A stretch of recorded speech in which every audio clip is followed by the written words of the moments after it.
Welcome to Stories Podcast. I'm your host, Amanda Weldin. Today's story is called King of Beasts, an adaptation of a classic fable written for you by Daniel Hinds. Today's episode was made in partnership with and sponsored by Facebook Portal. Thanks to them, you're getting this extra episode this week. Thanks, Facebook Portal. Thanks. Enjoy the episode. King of Beasts. Once upon a time, deep in a lush green forest, the lions and the bears were preparing to go to war. They both thought that they, big and mighty as they were, should be the king of beasts. Of course, there can only be one king, and since they couldn't agree, it would come down to a savage war among the trees. They gathered in their numbers, and their roars split the timber like thunder and lightning. "My loyal lions, my faithful felines, my steadfast Simbas," growled King Kalvin, the leader of the lions. "Those burly bears think they're going to be the kings of us all? Ha! They have another thing coming. We will keep the forest safe for all animals, big and small. So ready the rabble and temper the troops." The other lions leapt to obey. The whole group of them, called a pride, was a flurry of activity. They ran back and forth through the winding woods. The males had manes marching and the females were sleek golden ghosts, ready for anything. And meanwhile, across the forest... "Those lions think they're so great," bellowed Lord Luckman, the king of the bears. "We're bigger. We're stronger." He held up one massive paw, easily bigger than the largest lions. "And we will smash them with our claws." The bears roared in approval. The whole group of them, called a sleuth, smashed apart logs and tore down trees in their fury. "Bears! Bears! Bears!" they chanted. While they were crashing around, a brightly colored bird flew into their midst and landed lightly on a little limb. "Oh, noble bears!" the bird squeaked. "I've come from the birds. We are wondering what side we should join in the war. We see you're bigger and stronger than the lions, and we think you'll surely emerge the victor." "That's right, Featherbrain," said Lord Luckman. "The bears will be the king of beasts soon enough, so know your place and shut your beak." "Oh, we only came to offer you our help." The bears all looked at each other for a long moment and then burst into rough, grisly laughter. "You?" chortled Lord Luckman. "Help us? What are you even gonna do? You birds are too small to fight. By the bees, you aren't even big enough to be a snack to keep our energy up. You're all worse than useless. Go and try to help the lions. Maybe those wimps will take pity on you." "Well, if that's how you feel," the bird said. "Get lost before I feed you your own feathers." The bird flitted away and headed over to the lions. "Get those rocks over there. The brutes can climb a tree like it's nothing." King Kalvin was directing some other lions, preparing their den for an assault by the bears. "We need to make sure they don't have an easy path." "Excuse me," said the bright little bird, landing on a limb. "I'm with the birds. We wanted to help in the war, and we now see that you might be a better kind of king than the bears." King Kalvin looked at the little bird and nodded his head regally. "Of course. We want to make the forest safe for all the animals. We'd be honored to have your help in the battle to come." "Thank you, kind king," said the bird, and she went to tell the others. When the bears heard, they nearly died from laughter. "The birds," Lord Luckman laughed, tears running into his fur. "Those kitty cats must be more desperate than we thought if they're turning to the birds for help." Suddenly, silent as a shifting shadow, a fox snuck into their group. "Hello, my most mighty bears," she said. I've come to join your side in the battle to come." The bears stopped their laughing and growled menacingly at the little red sneak. "Huh, you sure skulk around like a little burglar," Lord Luckman gruffed. "What makes you think we want a little whiskered wimp like you on our side? We're big enough to smash those lousy lions all on our own." "Well, like you said," the little fox chirped, "I'm sneaky. I can definitely be helpful getting into places a bear can't." The bears just laughed again, but Lord Luckman leaned down real close, big snout snuffling. "You know, you kind of look like a cat yourself. I think you might be some kind of spy." The fox backed away, looking around warily. "Actually, foxes are more closely related to dogs." "If you don't scram in the next 3 seconds, you're gonna be more closely related to jelly under my paw." "Nope, no need for that," the little fox peeped. "I only wanted to help." 3! The bear roared and swung a massive mitt. The fox dodged back and disappeared into the underbrush while the bears laughed and lumbered. Of course, being so scorned, the fox made her way to the camp of the lions. "Everyone make sure your claws are sharp," King Kalvin was shouting. "There's some rough trees around back of the hill. Scratch them up until your claws are gleaming and ready." "Excuse me, King Kalvin?" said the fox, walking right into the lion's den and sitting by his feet. "Fox, how did you get in here? Our den is supposed to be secured." "Oh, it was very well guarded, Your Majesty," the fox said, wiggling her whiskers. "But no one can move as quick and quiet as me." The lion stared at her for a long moment, and the little fox thought that he was going to yell at her like the bears had. But instead, he started laughing. It wasn't a mean laugh, though. He was laughing with her, not at her, and she smiled back up at him. "That's quite a talent you have," he said. "What is it you wanted? Quickly now. There's going to be a terrible battle with the bears very soon." "Well, that's why I came. I want to join your side. The bears are bullies, even if they're bigger. I think I can be useful to you. I can bring all the other foxes, too." "Well, I think so as well," King Kalvin said. "And may I say, you have wonderful whiskers." "Oh, thanks. You too." So it was that the foxes joined the lions, and when the bears heard, they grumbled among themselves smugly. "See, I told you that feisty fox was a spy for those lying lions," Lord Luckman said.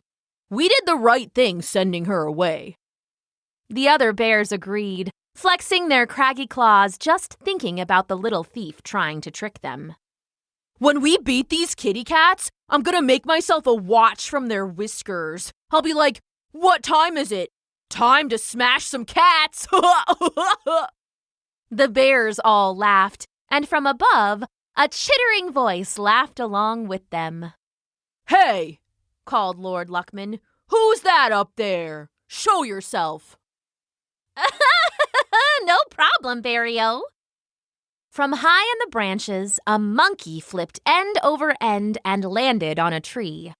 She did a cartwheel down one tree limb, moonsaulted off another, and finally landed, hanging from her tail. "Ta-da!" she said, waving her hands and wiggling her fingers. "A monkey," said Lord Luckman. "Can't you see this is serious business? We're getting ready for a war with the lions. Why are you bothering us?" "Well," said the monkey, "me and all my friends want to make sure we're on the good side of the new king of beasts. You're so much bigger than a lion. Just look at those paws. Wow, I bet you fight like a barbarian. Get it?" She giggled at her own joke, still dangling by her long tail. "We don't need any help," the bear gruffed. "I'll tell you what I told the bird and the fox, and that's get lost before I smash you. We'll be the king of beasts, and then you can bow to us and keep quiet. But I'm not just an excellent swinger. I also have these clever hands, the monkey said. I'm sure if you pause and reflect about my help, you could learn to grin and bear it. She giggled again, but Lord Luckman only roared.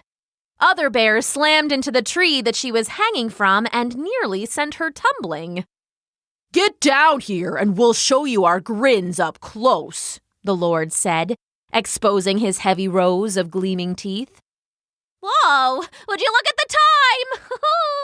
Said the monkey, scrambling back up the tree.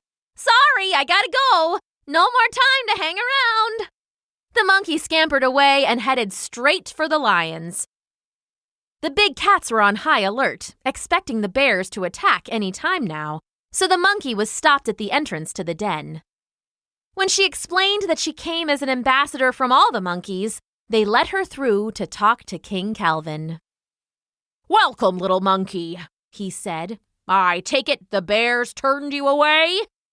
Oh, yeah. How did you know that? It's a common story. Take a look at all of them. The lion turned his tawny head and the monkey turned to see a crowd of animals. There were the birds and the foxes, but there were also snakes and rabbits and even donkeys. The bears want to be king of the beasts, but they don't even value the beasts they want to rule. King Kalvin shook his mighty mane. We lions know that everyone, small or silly or weird or wiggly, they all have their part to play.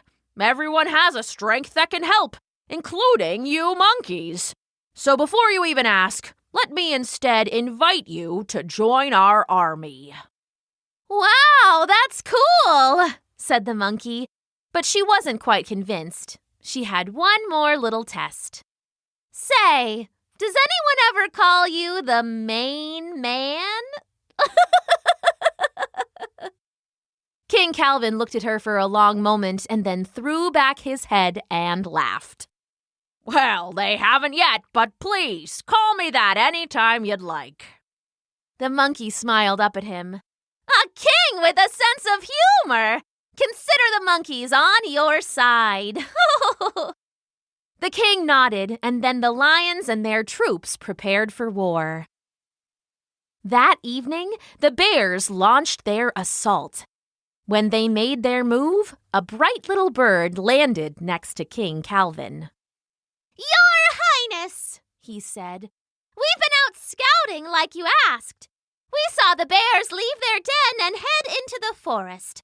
They're heading this way.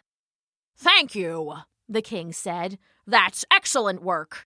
Everybody, the bears are on their way. Get ready for a fight. All the lions and other animals perked up, staring into the forest, waiting for the brutish bears to come roaring into view. But instead, a sneaky little fox darted out of the trees. My king, she said, I went and spied on the bears, just like you asked. They're staying under the trees, but they're smarter than we thought. They're circling around and they're going to attack us from behind. Ah, amazing job, the lion said. Everyone, about face. The bears will be attacking from behind the den. In no time at all, the troops had repositioned themselves to easily attack anyone coming from that direction. And they didn't have to wait long. The bears stormed out of the trees, thinking they would be taking the lions unaware, but instead they found the entire pride ready and waiting. Now! Cried King Kalvin. Whoa, quick now! Said the monkey as hundreds of them swung out of the trees. Don't let them get their bearings! They giggled and began throwing rocks at the charging bears. The stones fell like heavy hail, and many of the bears stumbled and turned away. Yes! Bananas all around! King Kalvin cheered. Still, the bears kept coming, only to find themselves bitten by hidden snakes and tripping in deep holes dug by the rabbits. When they finally made it through the worst of the traps, The donkeys stepped forward and looked at the Lion King, who nodded back solemnly. Hee-haw! The donkeys brayed. It was the battle cry and the signal to charge. The lions roared and surged ahead. With feline agility, they leapt on the bears' backs, scratching and clawing and biting at the confused beasts.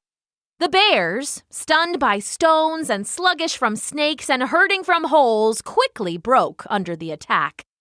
They yelped and spun and ran back the way they had come. Cowards! Bellowed Lord Luckman. Cowards, stay and fight! Just then, a stone sailed through the air and conked him on the head.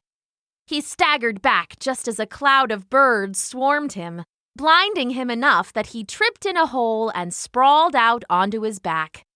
The Bear King tried to sit up, but King Kalvin pounced, slamming him back to the ground with a paw on either shoulder and lion fangs at his neck.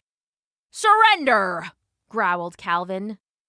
Oh, we surrender, Lord Luckman said as all the bears gathered together nearby.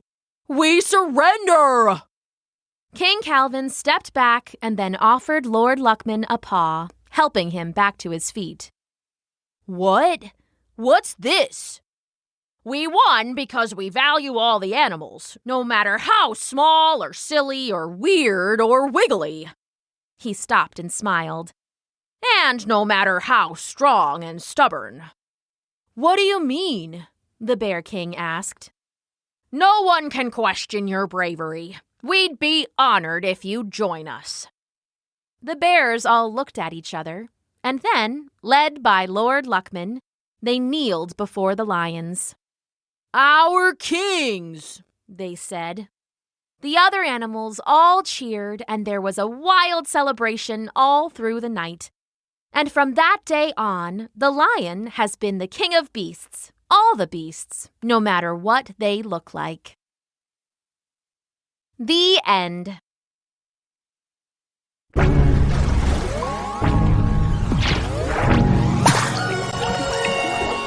Thanks for listening.